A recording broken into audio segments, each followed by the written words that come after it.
Welcome to It's a Grand Life. Did you know that in the United States alone, 2.4 million kids are being raised by their grandparents or other family members other than mom or dad? 2.4 million. It's a Grand Life is a podcast for those grandparents and kinship caregivers who are committed to making a difference for those kids. Grand families are in every neighborhood, every city, tribe, and territory nationwide. If this is you or someone you love, this podcast is for you. Our goal is to offer hope and resources to help you. Please subscribe to our YouTube channel or follow us wherever you get your audio podcasts and leave a review. Every new subscriber and review helps us reach others that need assistance. Welcome to another episode of It's a Grand Life. Hello, my name is Craig Nash, and I'd like to welcome you to a very special It's a Grand Life. This is our first annual Michigan Kinship Caregiver Summit. We've got some guests today that are just going to be a blessing and a half for you. And they're from all over the state of Michigan, and they are tackling all of the issues regarding grandparents raising grandkids. And I think you're going to find the discussion very informative. Now, let me tell you about our guest today. We've got from Flat Rock, Michigan, Representative Jamie Thompson from the Michigan House of Representatives. And Representative Thompson is also raising 3 grandkids. So not only is she serving in the House of Representatives in Michigan, she is on the hands to the plow, boots on the ground like the rest of us here, very concerned about kinship caregiving and how to support grandparents raising grandkids in the state of Michigan. We also have a familiar face for folks that have been around the It's a Grand Life family. We've got Lisa Grodsky from OLSA, Oakland Livingston Human Services Agency here in Michigan.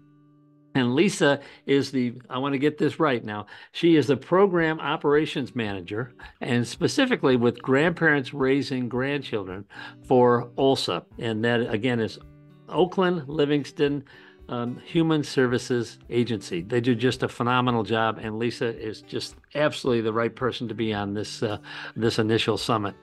And we're down in Flat Rock. Now we're dealing with folks in Oakland, Livingston, and Macomb County, but also rounding things out on the west side of the state.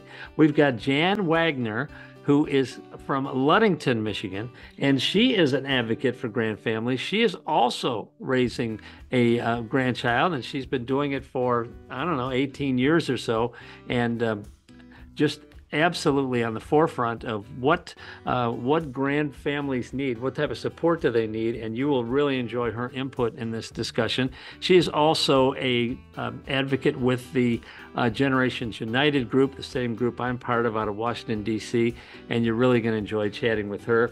And finally, to round things out, we don't have anybody from the Upper Peninsula here in Michigan yet, but we do have Deb Frisbie, and she's also an advocate for grand families, and she is also raising a grand family, and she's from Traverse City, Michigan.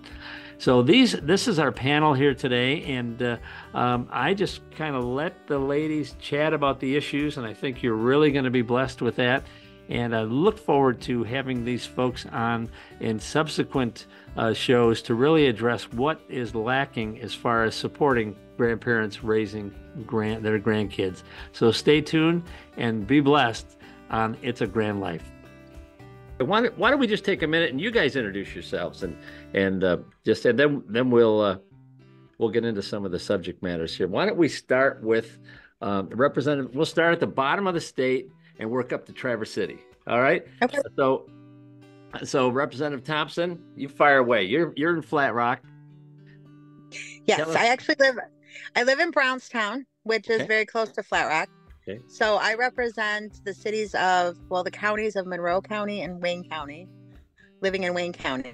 So I represent Taylor, if any of you have heard the names of these cities: Taylor, Brownstown, Flat Rock, Woodhaven, Rockwood, and then I go into Monroe County, and it's all of Berlin Township and the majority of Frenchtown Township. And I'm a grandma of 3, and I've been raising the grandchildren since we lost our daughter. She was in a motorcycle accident in 2021. She was 24 years old, and we filed for immediate guardianship of the grandchildren because the dad was not a good man. He never fought us on guardianship. and we still have that guardianship. So I, like many of you, am navigating now. We would like to adopt them. So moving forward with all the red tape, that's very complicated for me, even as a representative, to work through. But my reason for running for the House of Representatives in 2022 was very much because of the fact that I have a new generation of children to raise.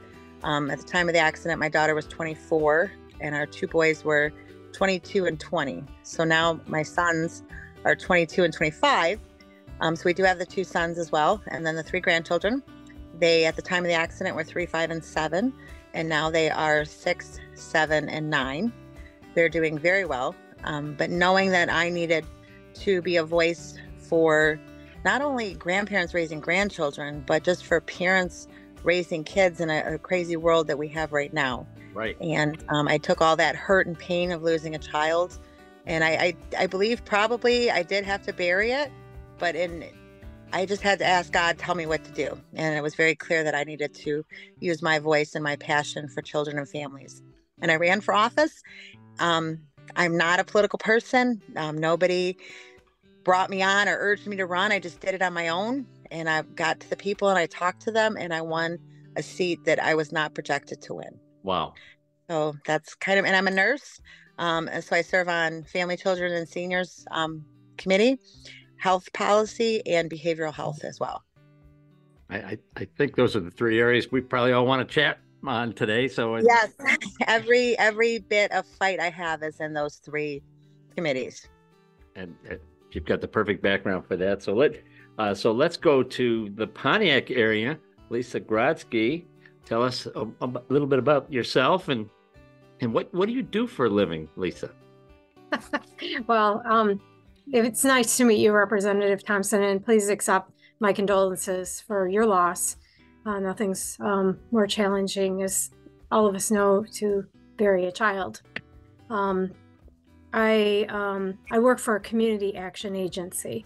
It's called Oakland Livingston Human Service Agency. We go by the acronym OLSA, and our headquarters are in Pontiac, Michigan.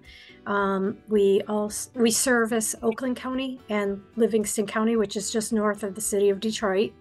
And for over a decade, going on 12 years now, I've been working exclusively with kinship care population. I've received funding from what used to be called the Area Agency on Aging 1B, which is now referred to as AgeWays. The majority of the funding for the support group that we provide in 3 counties.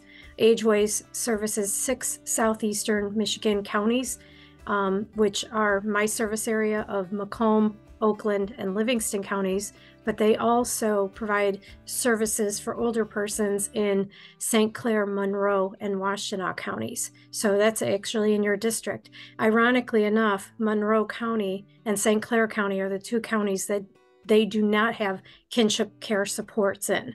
They do have kinship care support in the 3 counties I service and in Washtenaw County through the Catholic Social Services. I've been advocating that they have kinship care services available in all 6 counties, that they provide services to older persons, because they call me all the time and I have to defer them to other resources, because it's not a lot of funding that we get, and it's limited to those that are 55 and better. And as you know, a lot of people who are kinship caregiving are under the 55. So community action, where ULSA, is in a network of 27 community action agencies in the state of Michigan, is a network of over 1,400 in the United States. And we came about through Lyndon B. Johnson's War on Poverty 60 years ago. So what puts somebody in poverty quicker than you can say, Michigan is great, is adding a few children to your home that you didn't expect. Now, not everybody raising grandchildren or other relatives' children are in poverty, but I will tell you some of the things that I'd like to talk to you about after the others are introduced are just the inability to access some benefits, and we can go into details about that later. I know very much about what the kinship population would like to see happen. And but I've been with this community action agency for over 19 years, and I'm passionate about kinship. I'm the only one on this session that is not raising a relative's child.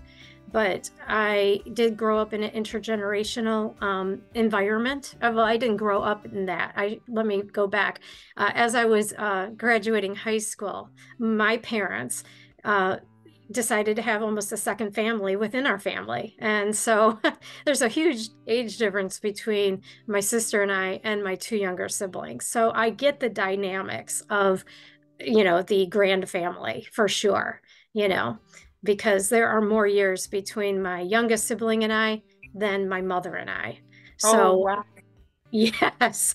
So, so there's that, so I do have a very good understanding of what a grand family, the dynamics anyway. So, but I'm so glad that you're with us today. And I also belong to the Michigan Kinship Care Coalition, which is more or less a grassroots organization. And Deb and Jan are also founding members, along with myself, of the MKCC. And so that's who I am. Oh, that's great. Lisa, thanks so much for introducing yourself. Yes. And Thank you, Lisa. Thank you very much. Thank you for all you do. Let's move up to Ludington, where Miss Jan Wagner holds court, and she's been an advocate for grand families for years and years. And she's also on part of Generations United with me out of Washington, D.C. And so she's a grand voice. And Jan, tell us a little bit about yourself and your journey. Well, the first thing I want to say is the sun's shining, and I'm not down there walking on the beach. So you've got to know this is important. And I really don't know where to start. I have a soon-to-be 18-year-old. They've been with us. Mom was with us off and on and off and on. She got married at 19, had her first child at 20, abandoned that child when she was 2, came back about 4 years or 5 years later, expecting again, and we took her in. So she had, or our grandchild's been around us and with us and pretty much protected by us since birth, pre-birth actually.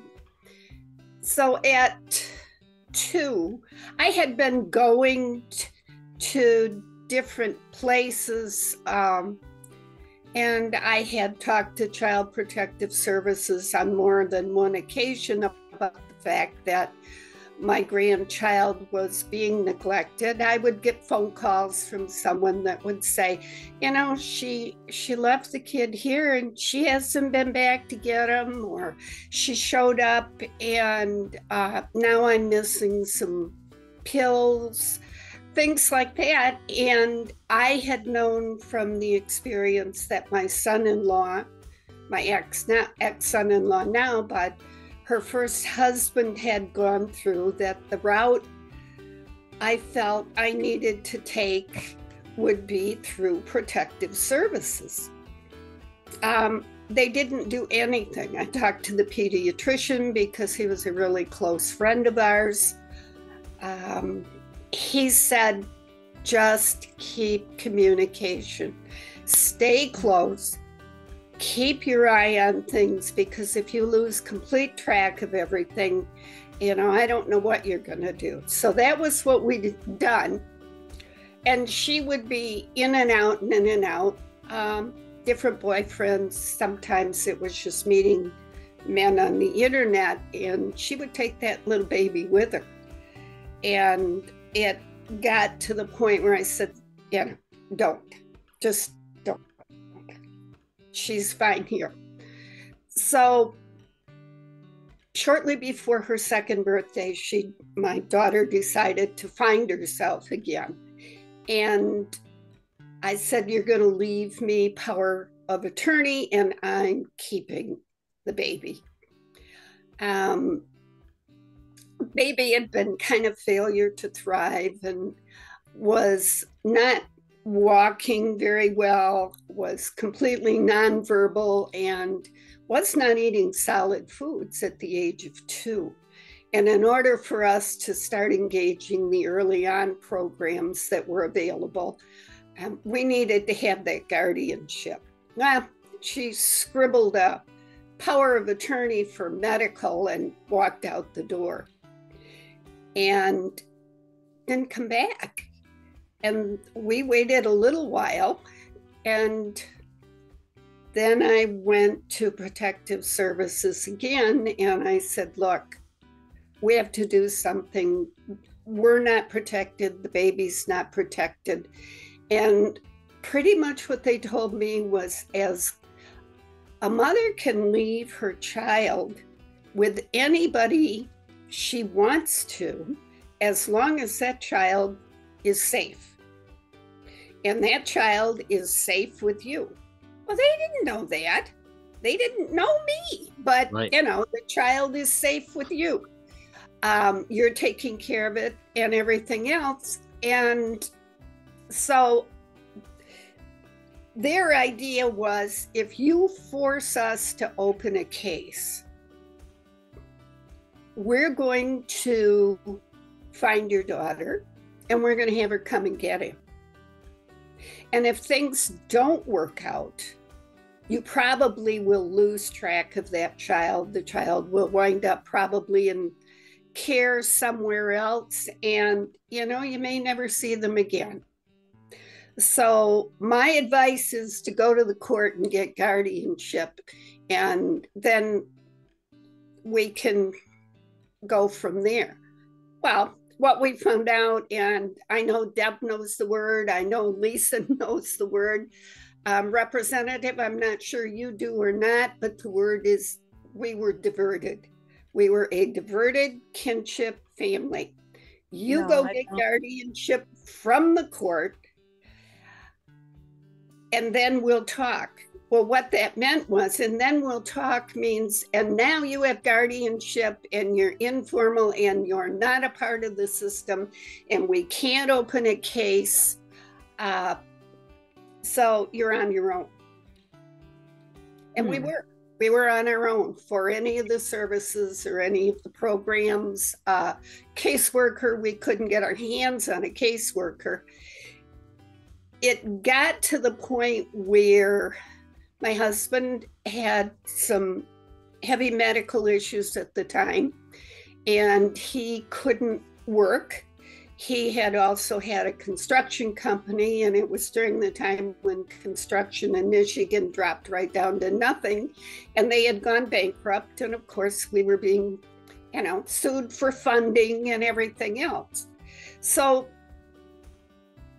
the lowest part of our life was when I had to walk into the Department of Human Services and apply for food stamps.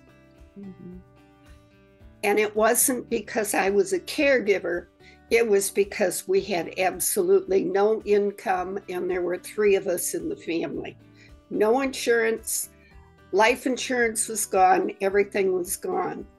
And I found out that had we been a foster family, I wouldn't have even had to walk in the front door of DHS. I would have had that caseworker. I could have come in, I could have called, they could, you know, there would have been all of this. I joined a support group, very tiny little support group run by our senior center here in town. Their children were all in their late teens and they wanted just kind of a social. And I wanted to know why I couldn't get any help. I was even turned down from some of the early beginning programs that they have for these kids, the wraparound programs and everything. So that's how I started looking into the services. That's how I started speaking to my legislators, making some trips to Lansing, connecting with everybody that I could connect with. What I found out is the best way to learn what's out there is to pair up with the foster parent system, because they know every one of the ins and outs and how to get services. But it didn't work for us as a grand family. That's a painful launch, isn't it, to that whole process? You thought you were doing the right thing, and it did not pan out. And so, but maybe we could talk about that. But let's introduce Deb Frisbie from Traverse City, Crystal Mountain area. And I know you guys have been friends a lot. In fact, the nice thing about our time today, I feel like I'm friends with all of you, and I think you just inspire me, the work that you do. You're just such a blessing. But Deb, tell us a little bit about your work. I know you were near Grand Rapids, and then you folks relocated north and up to Traverse City or Crystal Mountain, and you just ski 8 hours a day. Is that the case as we know it? Yeah, I wish. Yeah. So thank you, Representative Thompson, for joining us to hear some of these stories, none unlike yours. So I have 2 grandchildren I adopted in 2007. I've had them since 2003. They are now 24 and almost 21. We took guardianship of our grandchildren. Our daughter was in Florida. She came back and forth home quite frequently when there was, an argument between her and her boyfriend or whatever. We had worked with her with doctors. She was diagnosed with bipolar. So I've read all the books about walking on eggshells and all the different things to try to work with her and help her through what she was struggling with. Long story short, she came home and she kept taking off and leaving us with the kids. So we didn't know anything about foster care, guardianship, or anything. So I asked someone for a good attorney and just kind of learned through him because he was a good custody attorney. And we were telling our daughter that you either have to be a parent and we will help support you do that, but we can't have you taking off on the weekends and disappearing on us, and we don't know where you are. We don't know when you're coming back. So you know how all of that transpired. So I retired from General Motors in 2005 and took an early buyout, and that my husband had been taking care of the children up until that time when we took them from 2003. I think I had had a layoff there, so it was, I was home most of the time. And then after my retirement, I wanted to volunteer because I had felt like I had a lot of time on my hands. So I became a court-appointed special advocate in Kent County. And I did that for 7 years. And during that 7 years of doing that, our world started to unravel and all these things were transpiring. So, the only thing we knew was to keep the children safe, we needed to fight for a guardianship. So we hired the attorney. We went into a full guardianship. We gave our daughter about 3 years to try to, work with us and work with the children to be a good mom. And it ended up, she relinquished her rights. She signed the difficult and loving. Her son was diagnosed, the 24-year-old was diagnosed with fetal alcohol syndrome, and he's sitting in jail right now today.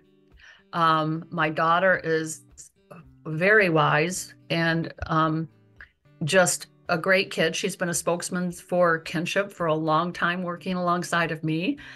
She's been given leadership awards from Michigan's children. So she's gonna succeed. She's gonna make it. She worried about how she was gonna fund college because she knows her dad and I live on a fixed income, but she's doing it.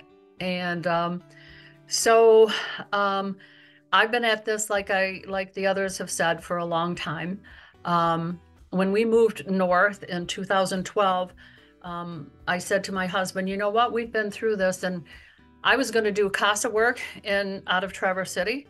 But my husband said the school that we live in Benzie County, which is kind of an impoverished area, although Crystal Mountain sits right here. Living in Thompsonville is there's a real social economic disparities. And so the school we put our daughter in third grade, my husband said, I think we need to volunteer in school. And so we volunteered in school, and in volunteering in school, they were asked me to be a parapro, and everything just started snowballing. And long story short, we were seeing all these kids who were living with grandparents or relatives. And my husband said to me, man, we know too much to not create a support group or something for these families. And so we partnered with Bethany Christian Services in Traverse City through the Post-Adopt Center. From there, we did that. We opened up a support group. From there, Park told me they're looking for a mentor, a parent-to-parent mentor through the Adoptive Family Support Network under D.A. Blodgett St. John's. At that time, when they were looking for it, they were their own nonprofit called AFSN. And they said, you would be a perfect match for them. It's a statewide program, partially funded through DHHS. I think you should go down and apply. So I went down and applied, and I was hired. And so along the way, I have been the kinship expert in that group, because each one of us are adoptive parents, and each one of us had an area of expertise. So some of them were transracial adoptions, some of them were international adoptions, but we all had a great area of expertise. We had a whole bunch of employees at that time too, because DHHS funded us a lot more money than what they're funding us now. And one year we didn't have any funding at all, but we just continued to work. So I've been advocating, and I just want to go back, because I testified with Kathy Crawford when she was the chair of Children's, Families, and Seniors, and I think it was maybe 2019. I'm not sure, but anyhow, I figured out. I kept saying, where the heck is the gap? Where is the gap in this process? And in just trying to figure that out. I mean, this kept going through my brain for months until finally I figured it out. And the gap is, we all of our families, like you, myself, Jan, we all take our children in many different ways. Some kids get dropped off at grandpa and grandma's. Some kids come in through the foster care system. Some come through CPS. They just come in numerous different ways. But where I see the gap, and I think this is the first thing we have to try to address, and it's a biggie, is that CPS might do an investigation, but it's not egregious enough to remove the children. And so neither is it safe to leave them there. And so they say to the children who might lose their children, do you know anybody who would watch your children, until you can get housing, until you can not live in a car, until you can get a job, whatever. And they usually say, yeah, my mom and dad will probably do it. And so then CPS contacts them. They create a safety plan. And then nobody's telling grandpa and grandma or relatives like what that's going to look like and when the children are going to go back to, their mother and father. But in the meantime, they're saying it would be a good idea if you go and get a guardianship. CPS, why, they wouldn't lie to me. Well, of course I'll go get a guardianship. They're looking after my own best interest, don't you think? And that's what they do. And once they're in that full guardianship, everything is gone. And I don't mean everything is, I mean everything is different. Everything is completely different than if your children entered into foster care. And I don't want every child that comes into a safety plan or comes into care in foster care. I don't think that's the answer. I think it would break Michigan. But what I want to see is I want to see some equity between the foster care system and these parents who have stepped up to the plate to do it. And as long as I've been working with Jan and Lisa and policy and advocacy and Michigan's Children and the MKCC and Craig and all of these people, the only way I can see that we can raise the awareness, because I've worked with Manderwall, I've worked with numerous legislators on a really close basis. I've worked with judges in Mason County. And so I think it has to come through a legislative caucus. And I'm sure that, Representative Young, I hope that she's mentioned it to her committee, because I think she's kind of on board. I think she's on board as well, because our it's so complex, Representative Thompson, and you know that the legislative people can't wrap their brains around it. Because sometimes interject, Deb, for a second on a couple things that you had said. You know, a lot of these kinship families are, and as Jan mentioned, they're diverted, right? And there is some. So diverted. Go back. I'm so sorry. Go back to that diverted. What? Because I heard you mention that you guys know that phrase, but I did not know that phrase. So diverted is basically where the child welfare system does not have an open case on the child, the child's welfare, and they've been safely placed with relatives or grandparents and what have you. It would be that safety plan that I talked about. It wasn't just to remove them, but they diverted them to a guardianship. So CPS had been involved at some point, but they never opened a CPS case? A lot of times they are, yes. Right. Yeah, the call may have been made at some point. Go ahead, Jan. Oh, well, when I started out, there wasn't even any such thing as a safety plan like that. You know, it was relatives are God's grace to the child welfare system, pure and simple, and it's a privilege to be able to keep those kids safe. I feel it is a privilege to keep those kids safe, but they're also very well aware that we will do anything, and particularly those of us who have never in our entire lives dealt with the court systems or dealt with CPS or having state involvement. Never even walked into looking for food stamps or insurance or anything like that. So none of this happens, and they know that. And I felt very strongly, I still feel very strongly, because we have never, ever, ever gotten beyond those stages. We come up with different plans, we come up with different legislation, but we still never get past the fact that we're an easy out. We're a cheap out. I'm sorry. I don't, because I would do it without money 100 times over if I could keep my child from being managed by the foster care system. My kid doesn't need to be managed. My kid is with me, and I'm going to love him, and I'm going to protect him, and I'm going to take care of him and everything else. However, that little bitty phrase, that little catchphrase in there of diverting you. Well, the other catchphrase is the rest of your life.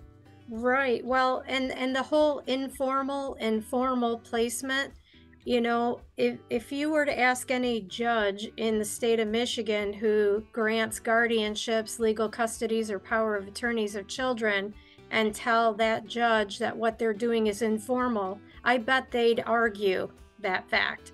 There is a formality there, and for the Department of Health and Human Services and the child welfare system to call a bunch of caregiving grandparents and other relatives or kinship caregivers informal kinship is ludicrous. Because they take the advice of a worker of some point that they've crossed paths with, and because this person has helped them navigate their situation, and they're trying to wrap their mind around what it was that caused their kinship care placement and to begin with, they do whatever it is that they, you know, that nice person tells them to do.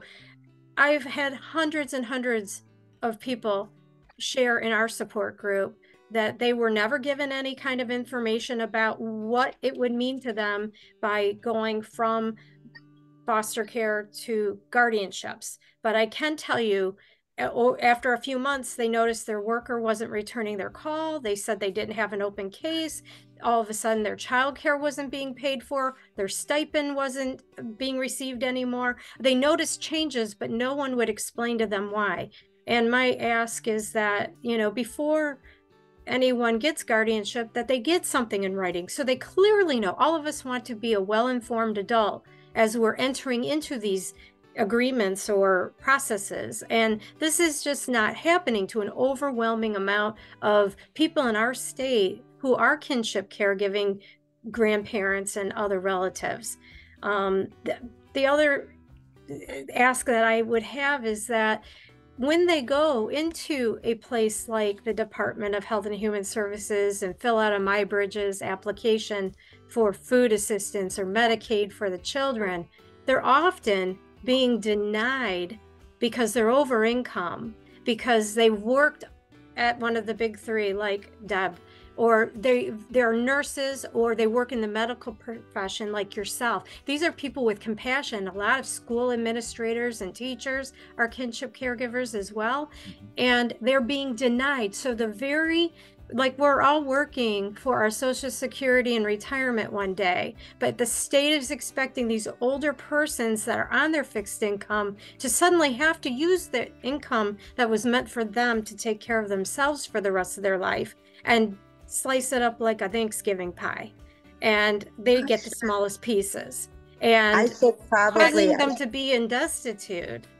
I should probably be getting advice from you ladies, because I have found it's almost more of a support group for me, because things went on such a whirlwind for me once I got, so this has been the first, let's see, so the accident was in 2021, and then that was in June.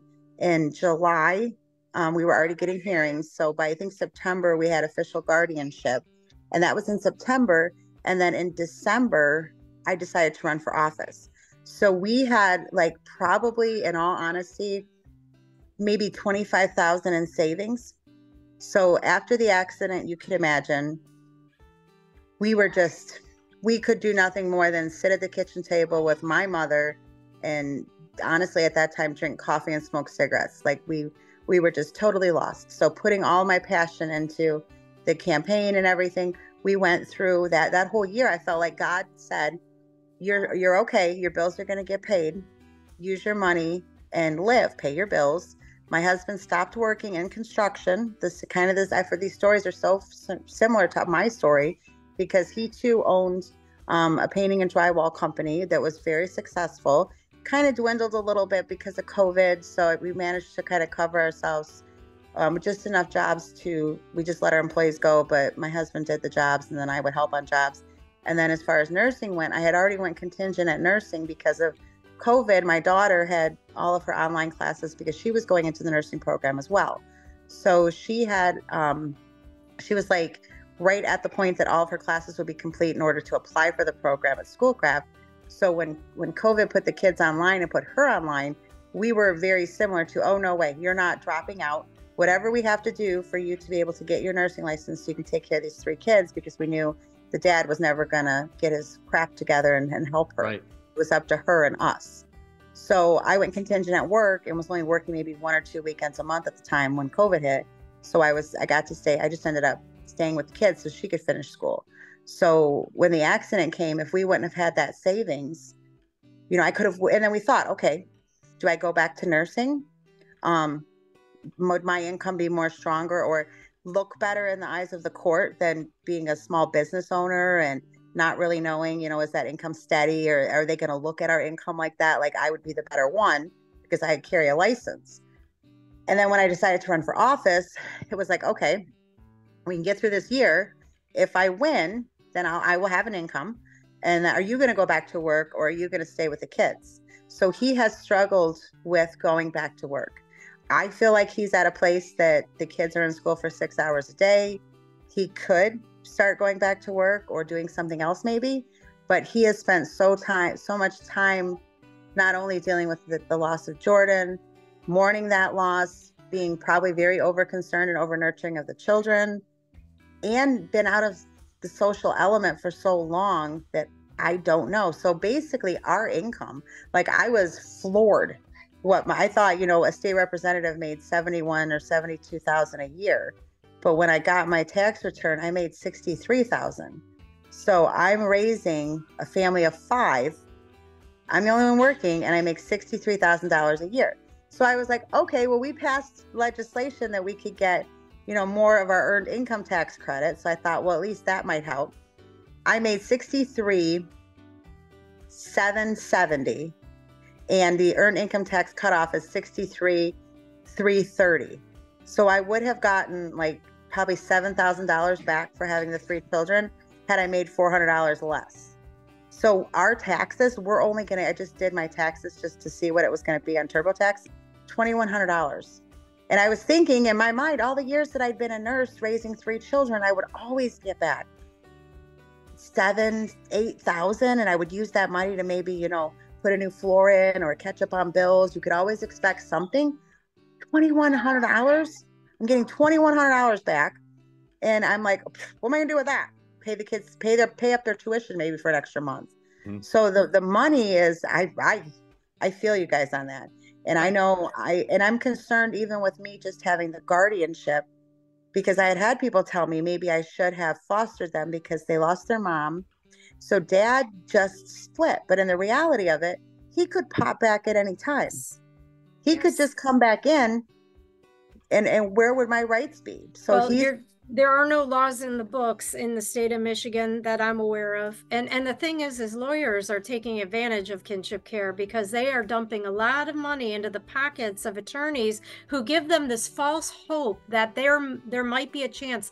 A separate issue, I get a lot of calls for grandparents who want grandparents' rights. And in Michigan, it doesn't exist. I thought about that too, because my mom went, I think I was telling you about this, Craig. My mom went, and my sister went through a little stint a few years ago where she had divorced, had a new boyfriend. My mom felt like the new boyfriend was being a little too stern with children. My mom put her nose in. My sister got defensive, and then they just got into it. And my sister, who's 12 years younger than me, so I kind of get what you were saying about living in a family with younger children. So same mom and dad, just only intended to have me, and then accidentally had my sister. 3 years after having my sister, they got divorced. So I was 12 when she was born. So she just was very different. I think a different generation where no matter if my mom got in my business and aggravated me, it was still my mom. Like I never would say you can't see your grandchildren. So because my mom had voiced her concerns, my sister kept the grandkids away from my mom for like a year. I get a lot of calls like that. Because she was afraid that my mom, just by saying, he's not their dad, he shouldn't be so stern on them, or, whatever her opinion was, my sister thought, oh, you're going to turn the kids against him. So, you just can't see them. So my mom ended up having to go to the ex-husband, who she didn't really like, to say, hey, these are my grandchildren. I love them. I'm very much a part of their life for many years. When you have them, can I see them? And the ex-husband said, well, absolutely, because I understand that they love their Grammy. So, and we looked and looked, and this is prior to me even running for office or losing my daughter. And I thought, this is terrible. Yeah. Like, it is really terrible, because the love that we know we feel for our grandchildren, and I heard some of you start to refer to them as your children, because my granddaughter Braxton, out of the 3 kids, she calls me mama. And the 2 boys, they don't, and they haven't yet. The little guy, he's starting to, but his brother will get mad at him. So I think they've all accepted the fact that Braxton's going to do it, and she's the only girl, and she's going to call me mama, and she knows very clearly that she has a mama in heaven too. Mm-hmm. But almost everybody understands why she has to call me that. She needs that. But and then the 6-year-olds, even this morning, he starts yelling mama, and then Bentley quickly chimed in, that's disrespectful to our mom. And then Bryson goes, well, Braxton calls Grammy mama, and the dynamics are so it just crazy that we never thought we'd be in this place in our lives. Never did. Nope. No one does. In this place in our lives. And I think it's important that people know what the word kinship care is, and or the words kinship care and grand families, because if you could be considered the next of kin to a child in your family and something unimaginable happens, you would need to know at least that terminology to start seeking out what kind of resources are available. You know what? You're very right. And something else that I was concerned about too was when we got guardianship. So we had, like, the day of the accident, our biggest concerns were the grandkids. So we contacted a family lawyer and said, oh my God, like, what are we going to do? Do we file for an emergency guardianship? The kid's dad hadn't seen them in like 8 months prior to the accident. So I didn't even know where he was. And I just knew. So long story short, when they put through the stupid, silly dog, he's all excited because I'm home. Anyway, they were just trying to make it as simple as possible. So when they put through the guardianship, they only put it in my name. And then when we got the papers, I'm like, well, why didn't you put my husband's name on it? And they're like, well, he's not, because my husband's my second husband. It's not my daughter's biological dad, but he raised her since she was 9. So he goes, well, it would just be easier. It would just be quicker. We'll just put it through with just you. And then I said, but what if something happens to me? So if something were to happen to me tomorrow, who gets guardianship of the kids? Is there going to be a fight?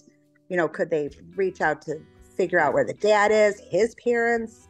That's just the unknown isn't okay with me. Right. And you're informal. So yeah, right. It's anyone's guess what could happen. That's the reality. And I know Jan and Deb are like bobbleheads over here, because I know you have experience or you in your support groups, as well as I have heard this a million times.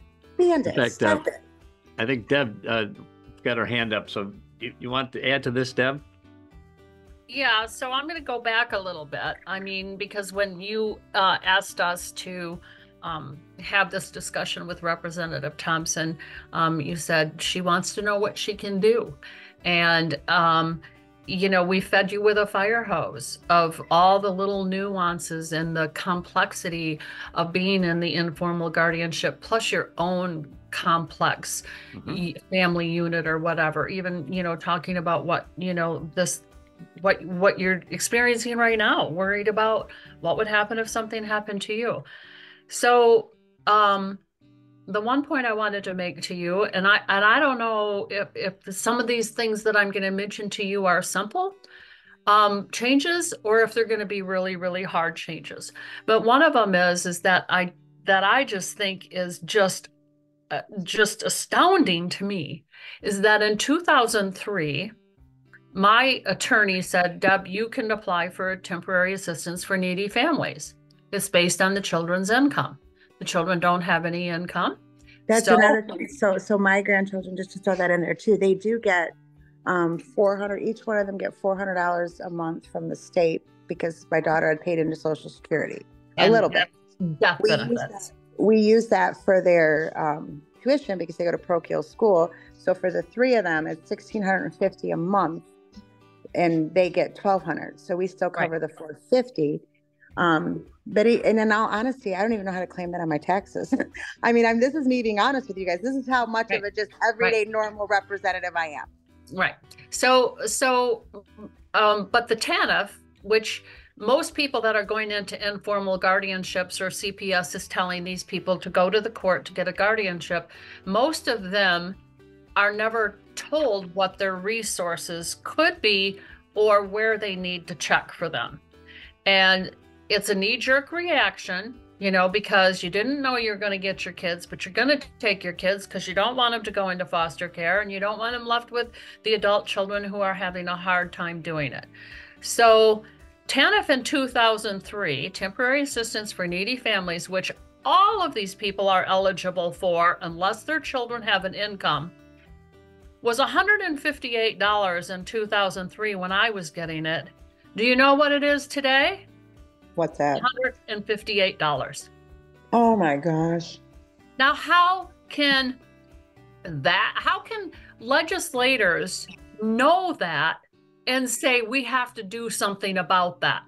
These are kids whose grandparents took them and we're driving them deeper into poverty. Yes. Plus the fact that the more children you have, the less that TANF is reduced. That 158 is for one child, but it does not double with 2 or triple with 3. It only prorated and goes up. So I think if you have 2 children, it's not 158 and 158. It's like 240. Oh my goodness. And so people don't know that's eligible for them. So one of the things that when I think, you know, Representative Young and Betsy Coffia and a lot of other representatives know that we descended on the Capitol in September. And as the MKCC together, we were going there with specific ask because we think that this is so complex. I know that I've worked with Representative Vanderwall when he was a rep, when he was a senator, and when he was a rep again. He's no longer my rep, but we still have a friendship. But he brought me into his office and said, well, I want you to talk to another grandmother who's raising a grandchild, and you know, the 2 of you should talk. Well, this woman had a personal vendetta against DHHS. And she wants every investigation that ever happened, she wants those families to enter into a limited guardianship with oversight by the state. And I don't agree with it. And I told Kurt I didn't agree with it. Yeah, I wouldn't agree with that. I think it will work. I don't think it'll work. No. And I'm in Wayne County, and I know I hear the wonderful things and opportunities, but I don't know how much you guys know about Wayne County. There's a lot of balls dropped. There's a lot of resources that aren't giving, that other counties get, even that I see the difference in Wayne County versus Monroe County. It's very sad to see what's going on. I actually had to do my check-in, so I didn't know this, but Bryson was the youngest. So the first year I thought they checked on all 3 kids. And then the next year, which was last year, 2023, yeah, because they would have checked on me in 22. When 23 came around, I get the phone call from the Orchards, it's called here in Wayne County, and just said, hey, we need to do a check on one of the grandkids, or we need to do a check-in. And they said something about Bryson. And I said, oh, on all 3? And they said, no, just the one that's under 7. And I said, well, I have a 7-year-old and a 6-year-old. They're like, yeah, the 7-year-old is fine. It's just the 6-year-old we have to check on. So we're going to do a meeting where we'll just come by and make sure everything's going well with Bryson.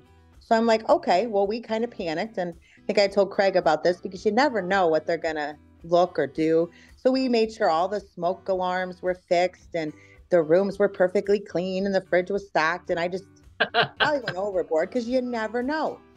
And rearranged our schedule. Well, then at the morning of them coming over, it was supposed to be about 11:30, and 2 hours, 3 hours went by. Finally, I text her and I'm like, did I miss up the dates? Were you supposed to come today? And she never called me back, never answered her phone. Well, like 3-4 hours, I get a call that she says, oh my goodness, I overslept.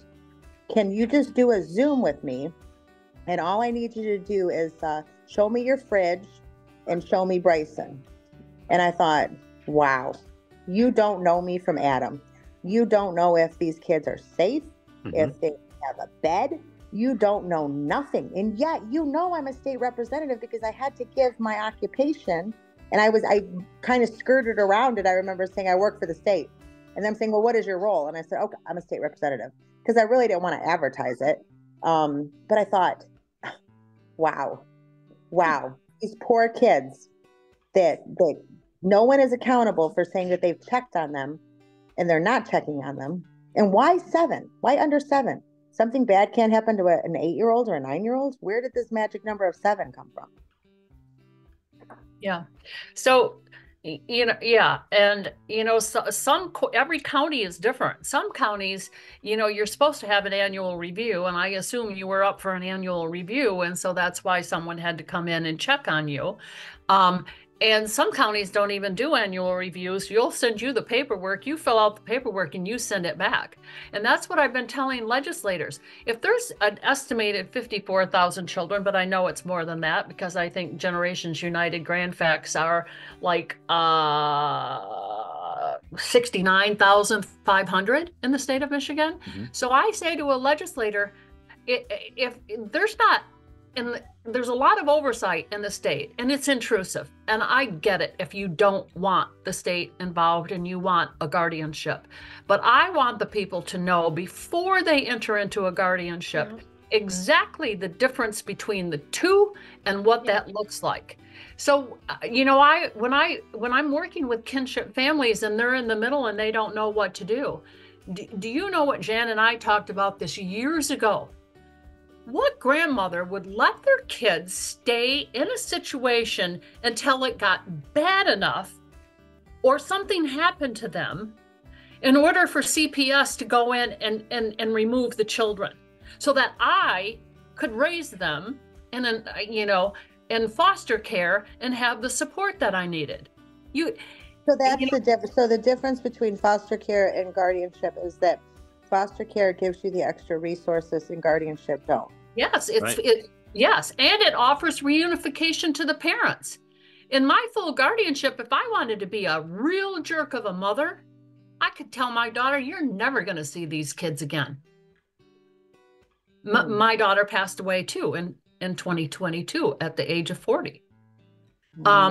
She could be any part of these kids' lives that she wanted to when she was healthy, and that was the only boundary we had with her. So, you know, again, we're talking about so many different scenarios where in each one lies a problem. And so what I'm doing with a retired welfare director and a lot of his guidance, and he's on the Kinship Advisory Council. He is on our MKCC coalition. But what we went asking for in Lansing on the 23rd, where we can start to address all of this, is to have TANF boilerplate language. And we have drafted the language for that. The MKC has drafted it. It says during fiscal year 2025, which I think it's already too late for, MDHHS shall research and develop the structure and resources necessary to implement pilots to focus on systematic change beyond navigation services. Because we have navigation. It's the Kinship Resource Center. And their primary existence is to take care of foster families who are kinship. They'll take our calls from families like you and me and Jan and Lisa's families, but there's not much they can do for them. And when they're sitting in Lansing, they're not going to know what resource they can give to somebody in Traverse City. And so that's why we're asking for the pilot program. And it said the resources shall include, but not be limited to, the possible expansion of TANF and other funding for informal kinship families. David has identified 12 areas where we could receive funding to do this, and he has done it. He has been a welfare director in El Paso County. I can send you the scholarly articles on what he's done there in the kinship realm. And he's helping me through, I've always belonged to the Human Service Collaborative here in Benzie County and it's a combined county, Benzie Manistee, ever since I moved here. And collaboratively, we are working to create something for Benzie and Manistee so that we already are partway there of having a pilot program. We're working with the administrators in the courts. We're working with Judge Mead. We're working with all the agencies involved in the Human Service Collaborative. But the problem is because of HIPAA laws, you and I and Jan are hidden. It's the hidden foster care system. And I can send you a scholarly article on that too. But I'm going to tell you that we're hidden because Michigan doesn't keep any data on us. I went to a judge to find out. I said, Judge, will you tell me how many minor guardianships you have in Mason County? Here's what he wrote me back. Deb, I had my register run some numbers. I can give you numbers of cases, but we cannot break down by the numbers specifically in relative kinship care. That said, I can tell the vast majority of these are relative kinship placements. So currently, he has 77 in full minor guardianships, and 26 of them are in limited minor guardianships. He says, so for our size, that is a lot of kids. So Michigan is not collecting data on these kids because nobody was assigned to do it.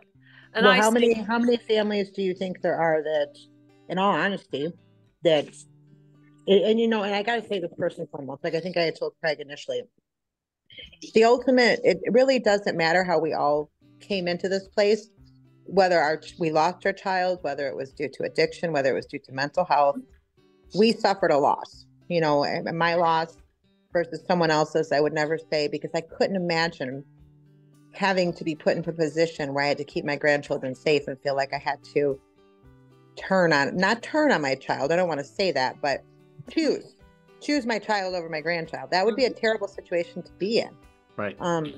So we ended up here for some reason, but I think about the families in Wayne County and in Detroit, that many of the parents or moms that are getting the help from the government, food stamps, Medicaid, maybe cash, and the kids are still with grandma and grandpa. Yep, there's a lot of them. They're not. There's a lot of them in all counties in the. And if the parents know the kid's social security number, oh my goodness, claiming them on their taxes, and they file the minute they can file, and then grandpa and grandma can't file for those kids because mom and dad already did. Well, that's happened in my area as well. They can file, but they have to do it under a contested. Right. And you might win when you get the money next year. Right. Yeah, you won't get it. I need to address something too as soon as you get this done. I love it.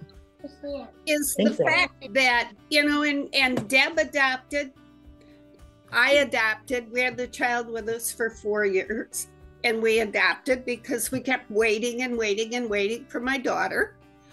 And when you are under that guardianship, you also no longer get any adoption services, either pre-adoption or post-adoption. It's almost a discouragement.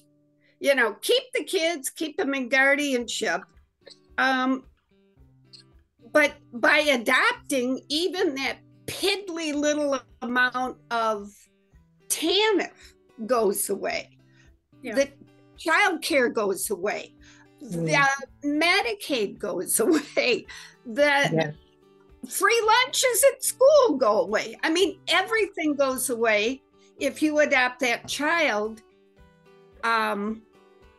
privately, which is what anyone that has an informal guardianship is forced to do. Hire your own attorney, get your own background checks, everything that's involved, and pay for all of this out of pocket. But did you guys think when you went for that? Because I remember telling Craig that when I paid our attorney like $10,000, I had never been through that. So I guess I just assumed that because my daughter was no longer here, the money would somehow cover the adoption part. Like I didn't realize that was just guardianship. And then when I called them, a year later and said, or no, maybe it wasn't even a year later, it was kind of like, okay, now how do I do this adoption? Because dad's gone. I haven't seen him in 2 years. You have to terminate him. You have to find him and terminate him. Yeah, he has to be terminated before you can adopt him. Because, and you brought that up. Well, what's going to happen to these kids if something happens to me? Well, my husband was put as secondary guardian. Okay. My adult children were also listed. That's a good point, because I was thinking of doing a living will where my adult boys, because my mom is absolutely. Now, does that hold up in a contested situation? No. Still would have to go to court. You still would have to battle. The hardest thing I ever did, as long as I will ever live, is have to sit in court and testify against my own daughter in order to adopt her child. It was painful. It was, and caused a rift. I mean, I asked, and how many? Anyway, so what about, like, I know there has to be other families where there's guardianship, but the father isn't paying child support. So that's what I said. Yes, often. Yes, and that's what I said. They will go after him first. Well, I asked that. I said, well, why can't I bring up, like, when I move to try to adopt them, and if I'm able to locate him, which I'm sure we can, from what I hear, he's still in the neighborhood, and I just say, okay, we'll make a deal where if you sign off your rights, I won't go after you for child support. And they're like, well, how are you gonna get child support from him? He doesn't even work. And I'm like, well, that's like so funny. He's went on to have a total of 7 children now. So, yeah, Representative Thompson, if the people had known about TANF before or shortly after they applied for guardianship, because I'm working with a court in Benzie County and saying, if you've got someone coming into a guardianship, I want to give them a legal guide, and I want to give them the resource so that they know they can apply for TANF today. They can apply for TANF today. Only 5% of all these 69,000 children in Michigan that are eligible for TANF, only 5% of them are getting TANF. Wow. So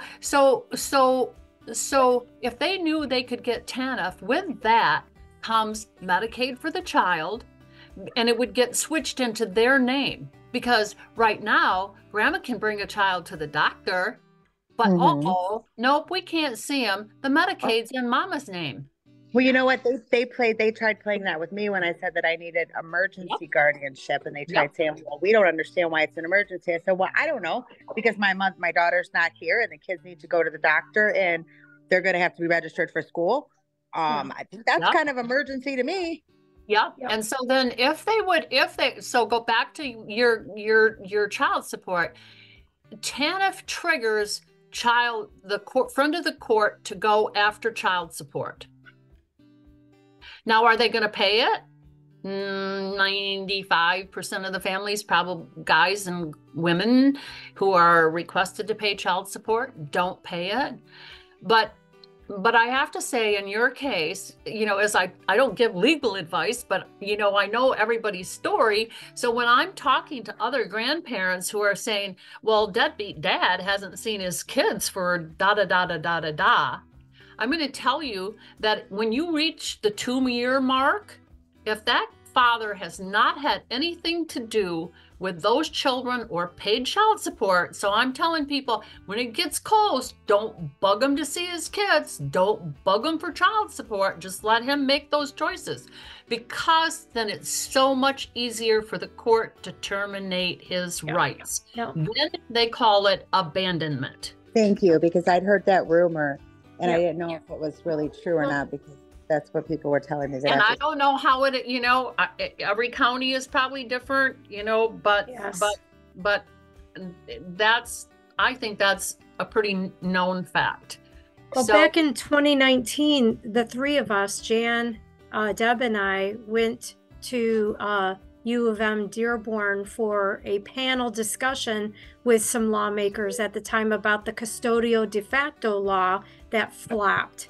And that would shorten the amount of time in our state where a birth parent has to engage with their child before you can go to court and say this child has been abandoned by its parent. 2 years is an awful long time. And a lot of these birth parents know that that's the amount of time they have. So remarkably, at about 1 year, 11 months, and so many days, they show up again, send a text, whatever they do to restart that clock.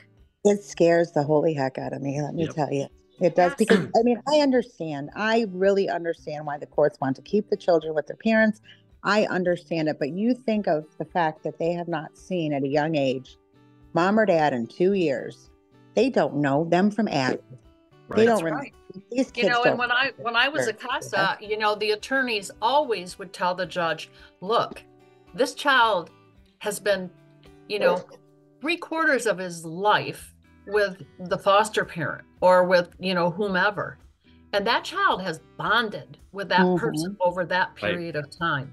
And it would be pretty scary, to return a child, back unless there were solid reunification plans. And in a guardianship, there's no solid reunification plan for your children and their dad, and there never will be, because there's no laws that say they have to. Right.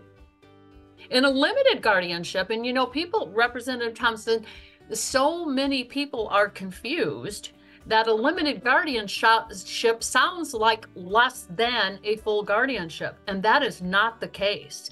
And if CPS would give the limited guardianship, there is a little more oversight on the parents and what they need to do, whether they need a parenting class or whatever. Then I wonder if that was originally gives a little oversight. Because I think I got full guardianship, but like at the last hearing, he was allowed to have 2.5 hours supervised visits a week. He had to do a parenting class. He had to have a job. He had to have a place for them to live. And then, like I said, we were thinking, oh my goodness, we're going to have to drive out to Southfield every week to take the kids to see him for 2.5 hours. And then he just dropped off the face of the earth. Yeah. And you could approach them, because that's what I did with my daughter too. So I always tell the parents that I work with, don't discount the fact that you can talk to your adult children and tell them exactly how you feel and how much you've fallen in love with the kids, and how much, I didn't tell my daughter I could give them a better life, but I told her that they would have more opportunities. And I said, and I told her, I said, I don't want to get on the stand and try to prove to a jury or a court that you can't take care of your children because of your mental illness or your addiction. Right. And she took that to heart. She really did. And she went in and had a conference with, when I was a CASA, I knew that this court-appointed attorney was a very fair, very thorough, very good attorney. And she went in that conference room with her, and she came out and she said, I signed it. And my daughter she was pissed. There was no doubt about it. Because, they think that we're out to get them. And, right. And so she did sign it. And I have a question. I'm so sorry. You guys are supposed to be getting information from me, and I'm getting more information from you. I know, like, when we get done, you guys have already have this all compiled, that it's just kind of seems like it's just waiting to get sent. So, I'm going to support all of this. But have you ever ran into problems with the name change? So when my daughter had the kids when she was young, she got pregnant with Bentley when she was 16, and all 3 kids, you know, same dad, like 16. Then she had him at 17, then at 19, then at 20. And kind of the similarities where we're hearing where you were saying the kids were Jordan and the boyfriend, and the kids lived with us, and we were the ones that bought the school supplies and the Christmas presents, and just wanted her to finish school and hoped that my husband could take him under his wing. And, you know, my husband even gave him a job, but he just never grew up. So I always said, why would you give the kids his last name? You're not married, and you don't even know if it's going to work, because every time they would be close to breaking up, she would end up pregnant again. So they have his name. But when I sent them to school, the school was like, it's a little small parochial school. So they were like, they're Thompsons. Don't worry about it. You know, we're just going to, because I kept saying the longer it went on, if he wasn't going to be in their life, I didn't feel like he deserved, he did not deserve for them to have his last name. So right now on their birth certificates is Dietrich, but they only know themselves as Thompsons. As a guardian, I don't have the right to change that name unless I adopted them, right? Okay. Right. That. That's true. You can't consent to marriage, and you can't consent to name change, and I don't know if there's one other thing. Well, you can't consent to give guardianship to someone else. You can modify a guardianship, though, can't you? Modify, but you can modify your guardianship, but you can't. Mm-hmm. I mean, don't I technically have to get permission to technically take them out of state and take them out of the country and everything too, as a guardian?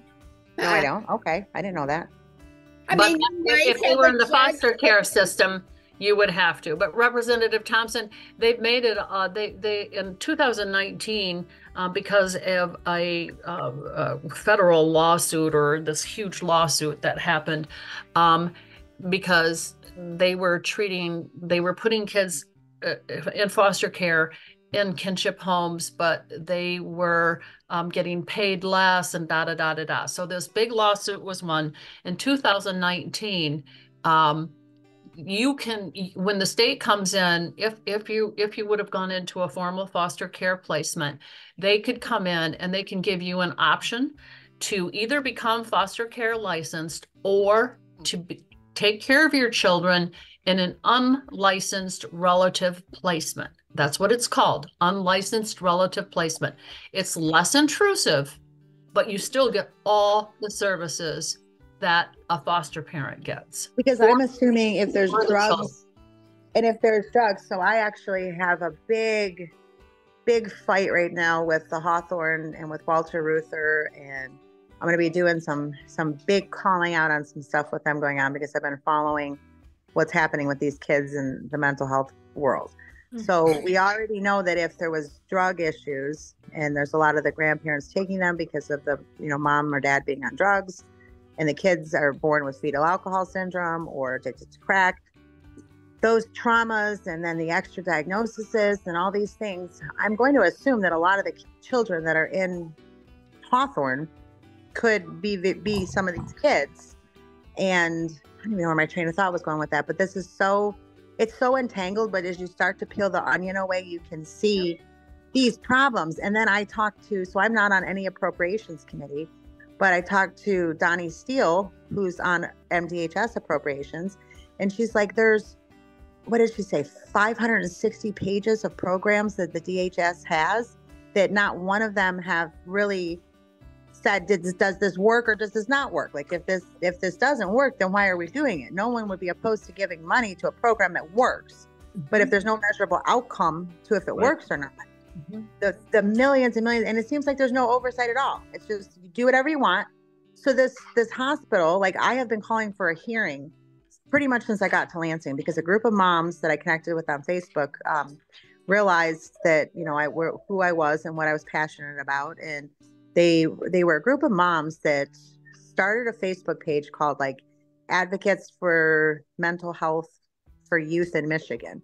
And then it blew up to like 1,000 members. So they ended up making it as an original, like an actual C3. So they're a nonprofit organization, and they go to Lansing and they, testify and things of that nature, because either their kids are at Hawthorne, or they're falling through the CMH cracks, or they're not getting the services they're supposed to be. But the CMHs on the top board are getting all the incentives and the bonuses for giving these services, but the families aren't getting the services. So I've been pushing the hammer on this and asking my chair over behavioral health for a committee hearing. Well, I finally got the Auditor General to at least audit the recipient rights complaints from the parents. I mean, and this goes from kids having choke marks to their hair not being combed. And when their hair does finally get combed, a sore's developed that's gushes blood and becomes infected. I mean, it's just really repulsive. So long story short, because like I said, this has been a year of this since I've been in Lansing. A mom sends me a video. So we get a tour of the facility. We finally toured Walter Reuther because they sent all those kids that were in the child psychiatric Hawthorne. It got condemned. It closed. They sent the kids to Walter Reuther and they've segregated them from the adults the best that they can. We get the tour a week ago, I think. And we knew they were going to clean it all up and it was going to be spick and span and there was going to be nothing to see here. All these complaints are false. We knew going into that. But after the fact, a video comes out that in October, a 9-year-old little boy had his head kicked in and stomped by another kid there while the staff sat and watched. And the little boy now has permanent brain damage. And he was not there because he was autistic. He had some behavioral issues or something, because that's the realm of the scope. Could be they're defiant, they're getting in trouble. Maybe they said they wanted to kill themselves, all the way to being severely emotionally disturbed or schizophrenic. I mean, the diagnosis is very so much that there's kids that just have probably some kid stuff going on. It is such a mess. So I had called for a hearing and have called multiple times to get a hearing. And the last one I sent out to Braybeck on behavioral health was on November 1st. And now here we are. This kid has permanent brain damage. Could a hearing have saved him? I don't know. I'll never know. We've been chatting now for about an hour and 20 minutes. We've covered a lot of wonderful subjects. Has this been helping you, Representative Thompson?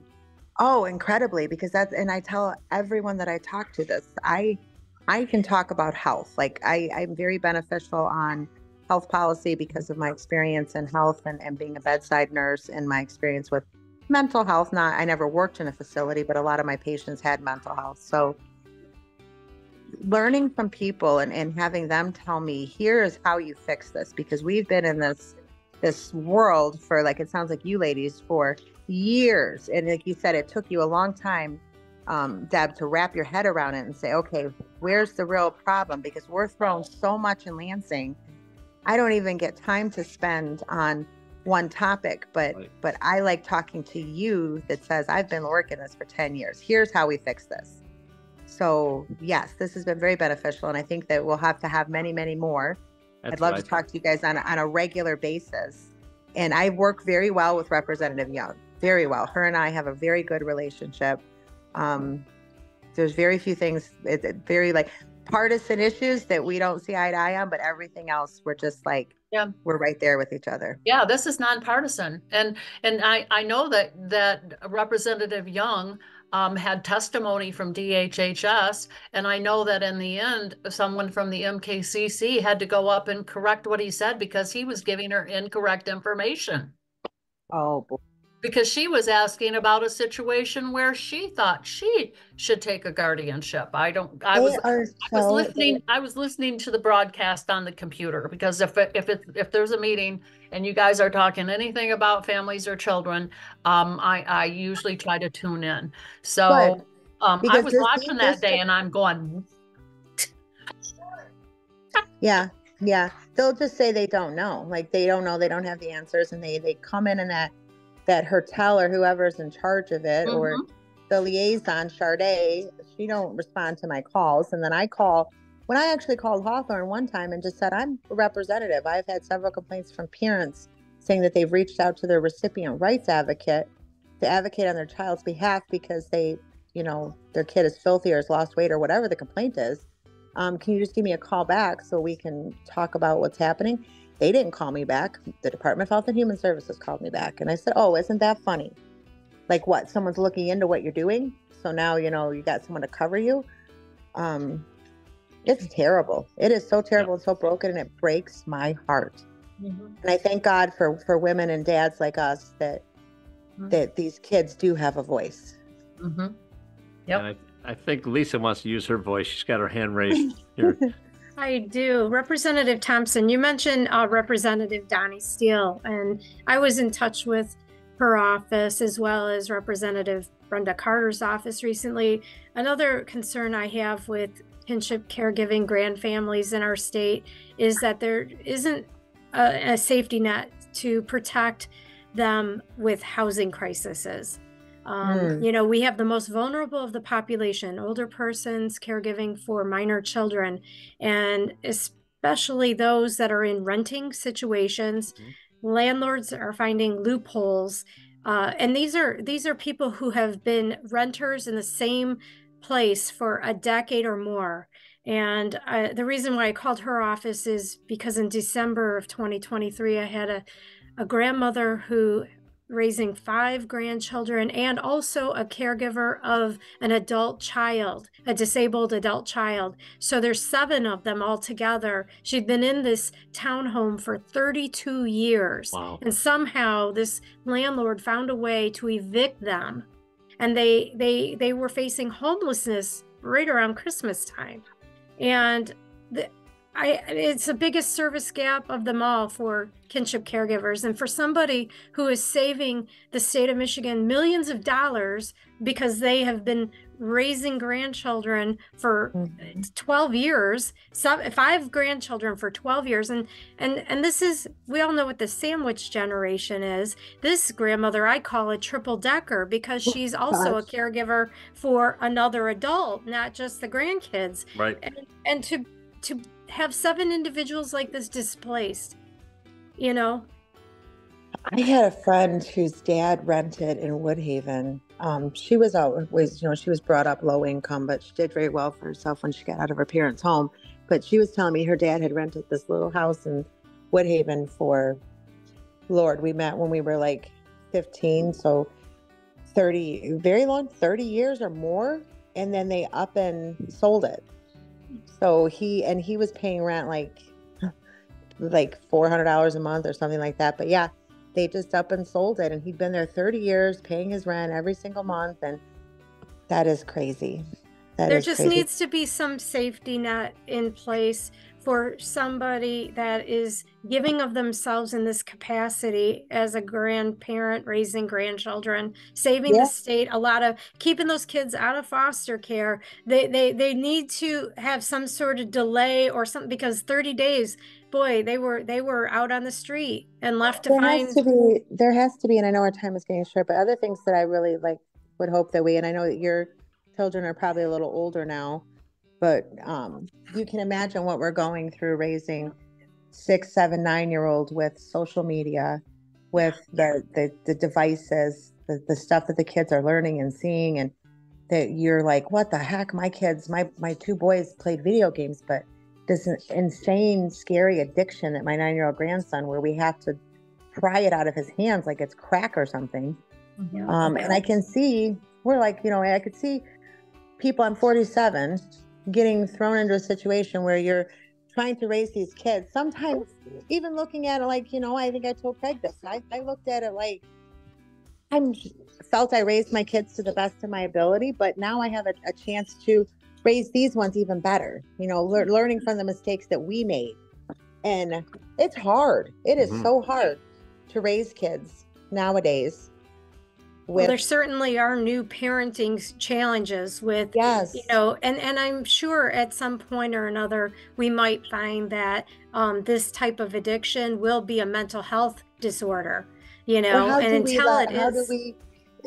it's these networks that you've built where you're doing, meeting together with and sharing your experiences as grandparents with these kids that are littler, because I don't see how they would know. I mean, my husband stays at home with them, and if he wasn't on them constantly, I don't know what they would get into. I mean, I really don't. It's very scary. This has been so great to have everybody. I appreciate you all so much. And I just think this was like a God thing. I think you get your collective heads together and things could really happen here in Michigan. So it's so wonderful. want to thank you all so much for joining us for our first Michigan Kinship Caregiver Summit. We had some phenomenal guests today, and it was a little longer than our normal show, but I think you'll agree that they covered just so many worthwhile topics. For if you're a grandparent raising your grand or a kinship caregiver, Lord willing, you are blessed here today. Our guests again, Representative Jamie Thompson from Flat Rock, Michigan, from the House of Representatives here in Michigan, and also Lisa Grodsky, who's the program director at OLSA for grandparents raising grandkids. OLSA is Oakland Livingston Human Services Agency. Heading up to Ludington, we've got Jan Wagner, who's an advocate for grand families, also raising her grandchild, and she is in Ludington, Michigan. She's also an advocate with Generations United, like I am, and very much plugged into this whole cause for about 20 years. And rounding out the group is Deb Frisbie. Deb is from Traverse City. She also is raising a grand family and been an advocate for kinship caregivers in the state of Michigan for years and years. I hope you enjoyed our discussion. We look forward to bringing this group to you again down the road as other issues present themselves. But thank you so much for being with us here today for It's a Grand Life. We'll see you next time. Thank you for joining us today for It's a Grand Life. It's a Grand Life provides vital content, regulatory updates, and subject matter experts that are committed to supporting the 2.4 million kids and their caregivers from every neighborhood, every city, every tribe and territory nationwide. Please subscribe to our YouTube channel or wherever you get your podcasts and leave a review. Every new subscriber and review helps us reach others that need assistance. As caregivers, we are united in purpose. We are driven by hope while providing strength for today and hope for tomorrow. We are truly making a difference while living the grand life. If you have a suggestion for a future episode, please reach out to us. But we'll see you next time for another It's a Grand Life. Thank you for joining us.